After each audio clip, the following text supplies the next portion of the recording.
নমস্কার, কেমন আছেন সবাই? আজকে মামার বাড়ির গণেশ পুজোর নিমন্ত্রণে যাব। তো যাব, রেডি হওয়ার আগে দুটো জামা বের করেছিলাম, একটা গ্রিন কালারের, একটা রেড কালারের।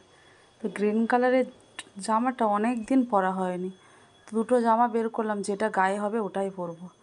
তো দেখলাম গ্রিন কালারের জামাটা ছোট, রেড জামাটা ঠিক আছে। এবার হালকা একটু মেকআপ করে নেব, হালকা একদম লাইট মেকআপ করে যাবো, কেন শরীরটা খুব একটা ভালো নেই। দেখো হালকা একটা মেকআপ করে নিয়েছি, মানে লিপস্টিক, একটু ফাউন্ডেশন, একটু টিপ আর একটু সিঁদুর পরে নেব, কেন মামার বাড়ি কাছে। আর যেহেতু শরীরটাও ভালো নেই খুব একটা, শাড়ি পরার ইচ্ছা ছিল, তাই চুড়িদারই পরে নিয়েছি। এই আমার গুড্ডু সোনাকে দেখো, গুড্ডু সোনা রেডি হয়ে গেছে যাওয়ার জন্য, অস্থির হয়ে গেছে গুড্ডু। শুধু বড় ছেলের অপেক্ষায় রয়েছে, বড় ছেলে এলেই আমরা বেরিয়ে যাব। বড় ছেলে পড়তে গেছে, আসতে একটু লেট হবে, তাই জন্য আমরা রেডি হয়ে বসে আছি। গুড্ডু বলছে, মা তুমি রেডি হয়ে গেছে? আমরা হ্যাঁ আমিও রেডি হয়ে গেছি। গুড্ডু তো যে কোথাও গেলে ও রেডি হয়ে আর বসে থাকবে না, ও খালি কখন যাবে। বড় ছেলের ওয়েট করতে করতে করতে করতে অনেকটা টাইম হয়ে গেল। তো গুড্ডুকে বললাম আর একটুখানি বস, বড় ছেলে এলে বেরিয়ে যাব। তো চলো এবার যাওয়া যাক মামার বাড়িতে। দেখো বড় ছেলেও চলে এসছে, এবার লিফটও এসে গেছে, আমরা যাব।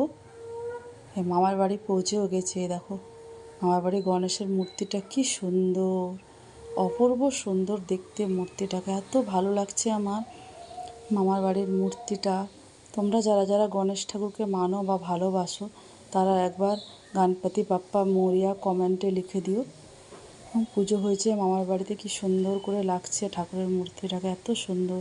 দেখো এখানে মোদক, লাড্ডু, গোটা ফল, অনেক রকমের সন্দেশ দিয়ে পুজো হয়েছে। আমরা এসেছিলাম রাতের বেলা, মামার বাড়ির নিমন্ত্রণ ছিল, যেটা রাতের বেলায় ছিল। এই দেখো এখানে সবাই মামিরা সবাই বসে গল্প করছে। গুড্ডু এসে গেছে নিচ থেকে কিছু খেয়ে। চলো এবার তাড়াতাড়ি খাওয়াটা শুরু করা যাক। অনেক রকমের ভেজ আইটেম হয়েছিল, যেহেতু পুজো ভেজই আইটেম হবে।